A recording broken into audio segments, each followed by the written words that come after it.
makhluk Allah langsung kepada Allah. Seperti halnya kita melihat pohon-pohon, entah itu bunga-bunga atau buah-buahan, ketika turun hujan airnya sama, kemudian kita melihat pupuk-pupuknya sama, kemudian mereka semua itu tumbuh di tanah yang sama. Tapi ketika air hujan meresap ke dalam pohon mangga, maka di antara buah-buahan ternyata berbeda-beda. Kalau menurut pohon mangga, buahnya menjadi manis. Kalau menurut pohon asam, rasanya menjadi asam. Kalau menurut pohon sagu, rasanya hasil pohon tersebut pedas gitu ya. Nah, itu airnya air yang sama, cahaya matahari yang sama, tanahnya tanah sama, bumbu yang sama. Tapi kenapa ketika menurut berbagai pohon rasanya berbeda-beda? Subhanallah, inilah tanda-tanda kekuasaan Allah.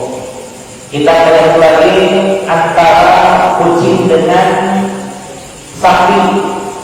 Kucing sekali beranak berapa Pak? 5, 6, 7 gitu ya. Dan siklus dari hamil 1 ke hamil 2 berapa lama? Cuma perlu waktu 3 bulan setengah.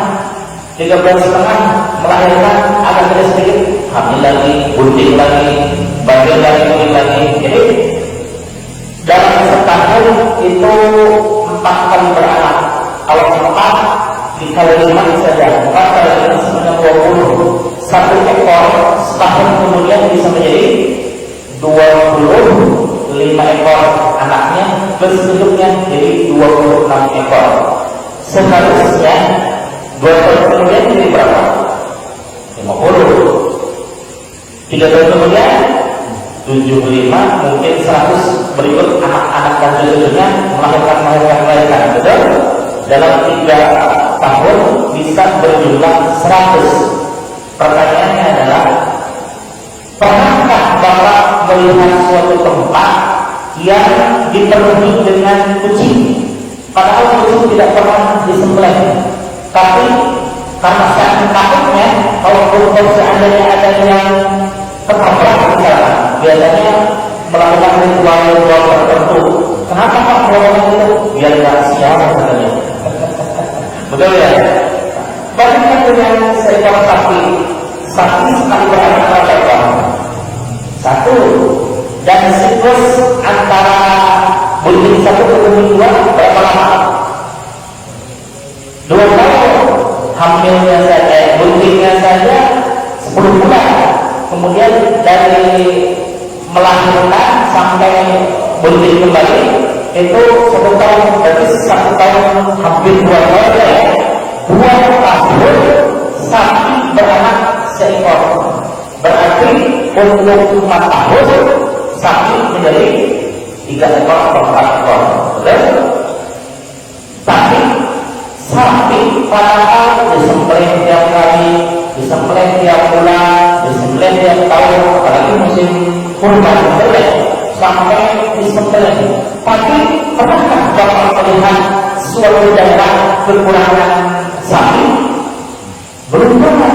Yang ada itu kekurangan uang untuk membeli daging sapi. Betul ya?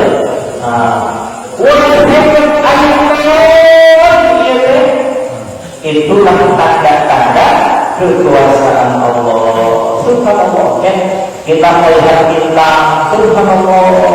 Bumi ini kalau kita merasa besar karena ada di bumi, tapi kita melihat surya yang selanjutnya, maka melihat subhanallah dibandingkan dengan miliaran bintang-bintang yang lainnya, ternyata bumi hampir tidak kelihatan, bahkan tidak kelihatan sama sekali dibandingkan dengan bintang-bintang yang lainnya. Padahal surya yang sedemikian luas dan besarnya bagi Allah itu hanya sekedar main-main belaka. Karena itu adalah pemandangan kecil bagi Allah Subhanahu wa Ta'ala.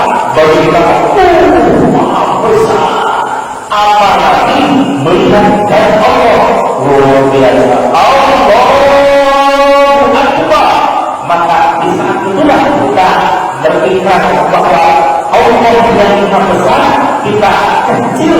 semuanya di hadapan Allah.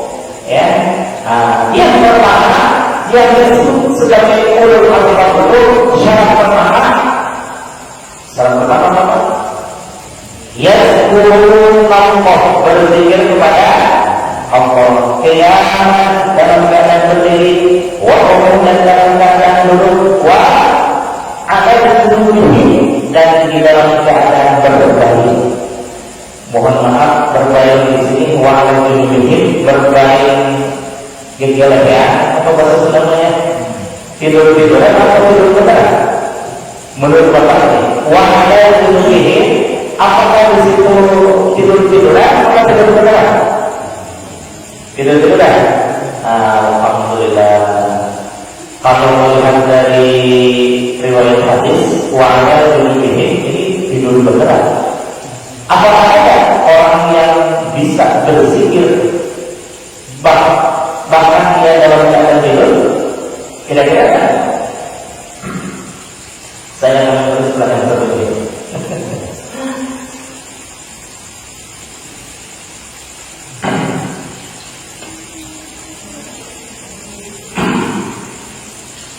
Nabi Muhammad SAW pernah menyatakan, "Nama'ani waladiyana qalbi."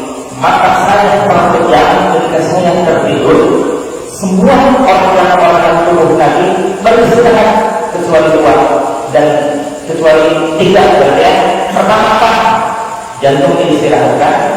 Yang tetap bekerja adalah paru-paru. Yang selanjutnya adalah dimensi kolonial berupa kolbu. Apa kolbunya senantiasa bekerja ketika Nabi sedang tidur? Bekerja. Bagaimana bekerja yang kolbu ketika sedang tidur? Tadi disampaikan, nama ini walamiyana qalbi, dua mata saya bekerja di saat hati saya, hati saya tetap senantiasa baik itu Allah, berhubungan dengan Allah dalam artian berzikir kepada Allah. Memang ada orang yang berzikir kepada Allah? Ada. Al-Anbiya wal Awliya, para nabi seluruhnya yang berjumlah 124.000 nabi, dan juga al-Awliya, para awliya. Saya alhamdulillah ditakdirkan oleh Allah Subhanahu wa taala bertemu dengan seseorang yang beliau bisa berzikir di dalam keadaan tidur. Bagaimana zikirnya? Bahwa ketika saya di Malaysia tahun 2016 saya bertemu dengan Tuan Guru Zuki. Tuan Guru Zuki ini pernah mondok di Indonesia selama 6 tahun. Waktu beliau mondok di Indonesia dipanggil oleh Tuan Guru saya ya. Jadi Tuan Guru saya dengan Tuan Guru Zuki sama gitu ya. Kata Tuan Gurunya, Zuki sini katanya. Mari kita ngobrol sebentar, tapi bahwa jadwal tidur, karena ini ulamanya Sunda ya, saya punya Pakarsa. Tidur Pakarsa itu jam 9. Ketika jam 9 ngobrol jadi itu ya. Mungkin apa itu bahasa sopannya agak ngerek sedikit. Apa? Ngerek aja boleh bahasa ngerek tapi sedikit ya. Menandakan bahwa beliau tertidur pulas. Ketika Zuki melihat bahwa gurunya tertidur, beliau mau beranjak ke asrama gitu. Saat beliau beranjak, tiba-tiba suasana. Kemudian terasa bahwa tidak ada suara apapun selain detak jam kan biasa beda tak dan tiba-tiba terdengar suara zikir gurunya, Allah. Padahal beliau ngereknya masih terdengar di antara denturan